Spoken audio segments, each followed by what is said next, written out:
తెలంగాణ ప్రజల బంగారు గని లాంటిదే సింగరేణి. మరి ఇప్పుడు ఆ సింగరేణిలో ఏం జరుగుతుంది? ఓ పక్క బీజేపీ పార్టీ నాయకులేమో దాదాపు 40 లక్షల మెట్రిక్ టన్నుల బొగ్గు మాయం చేశారు కాంగ్రెస్ వాళ్ళు అంటున్నారు. దీనికి సంబంధించి కాంగ్రెస్ ఏమో సమాధానం చెప్పలేనటువంటి పరిస్థితి. అసలు కాంగ్రెస్ పార్టీ ఏం చెబుతుంది? మరిన్ని విషయాలు తెలుసుకోవడానికి మనతో పాటు ఉన్నారు తెలంగాణ తెలుగుదేశం పార్టీ రాష్ట్ర అధికార ప్రతినిధి సూర్యదేవలత గారు. మీరు నమస్కారం. నమస్తే. ఇప్పుడు మొత్తానికి అసలు తెలంగాణలో ప్రస్తుతం రాజకీయం మొత్తం ప్రధానంగా చర్చ నడుస్తుంది ఏంటంటే సింగరేణి గనుల చుట్టూ.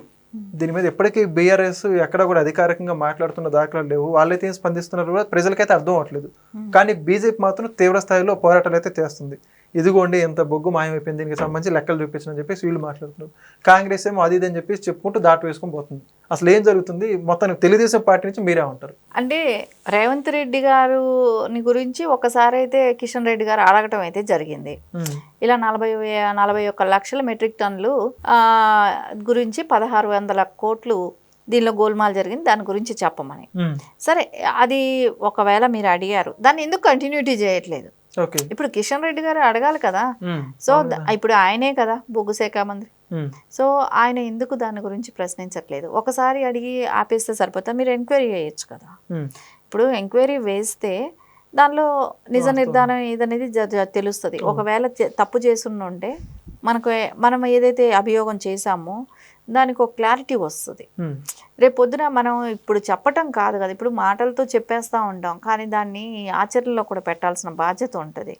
ఇప్పుడు రేవంత్ రెడ్డి గారు తప్పు చేశారు, తప్పు చేసి ఆ ఇన్కమ్ ఏదైతే ఉందో ఢిల్లీకి తరలించారు అనేది అయితే అంటున్నారు.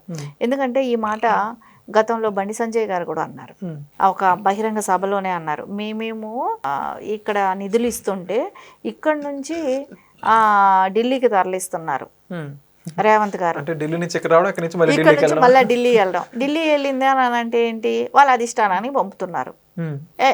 ఈ మనీ అంతా ఎక్కడికి పంపుతున్నారు వాళ్ళంటే, ఏ ఏ రాష్ట్రాల్లో ఎలక్షన్స్ జరుగుతున్నాయో అక్కడికి కాంగ్రెస్ అంటే ఒక బంగారు గని లాంటిది అనమాట. వాళ్ళకి ఎక్కడెక్కడ అధికారాలు వచ్చాయో, ఇప్పుడు కర్ణాటకలో తీసుకుంటే కాంగ్రెస్ ఉంది, ఇక్కడ ఉంది, ఇట్లా ఎక్కడెక్కడ వాళ్ళ అధికారం ఉన్న రాష్ట్రాల నుంచి అయితే వాళ్ళకి ఖచ్చితంగా కొంత ఫండ్ అనేది ఎవ్రీ మంత్ వెళ్ళిపోవాలి.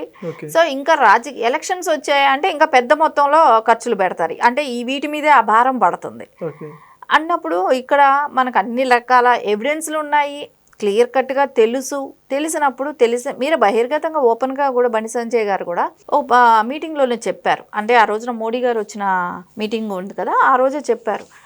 అలా చెప్పినప్పుడు దాని మీద ఎందుకు యాక్షన్ తీసుకోలేకపోతున్నాం?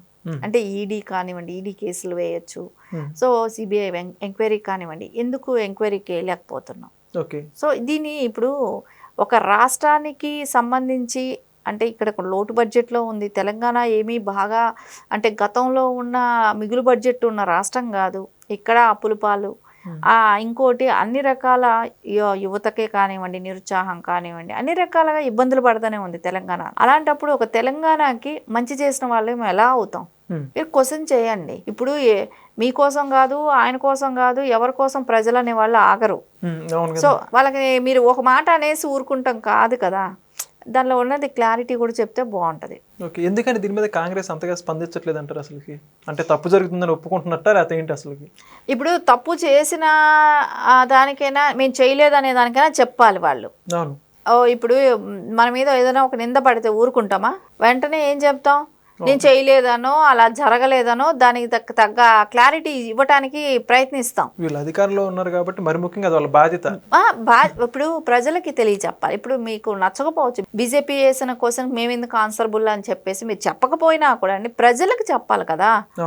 సో ప్రజలు ఇక్కడ అనుకుంటారు కదా, ప్రజలు ఏమనుకుంటారు, కిషన్ రెడ్డి గారు అలా చెప్పారు కానీ ఎందుకు గవర్నమెంట్ స్పందించట్లేదు అనేది ఉంటుంది. సరే, ఈ రోజున వేరే పార్టీలతో ఏదైనా మీరు చెప్పించినా కూడా అండి అది కరెక్ట్ కాదు.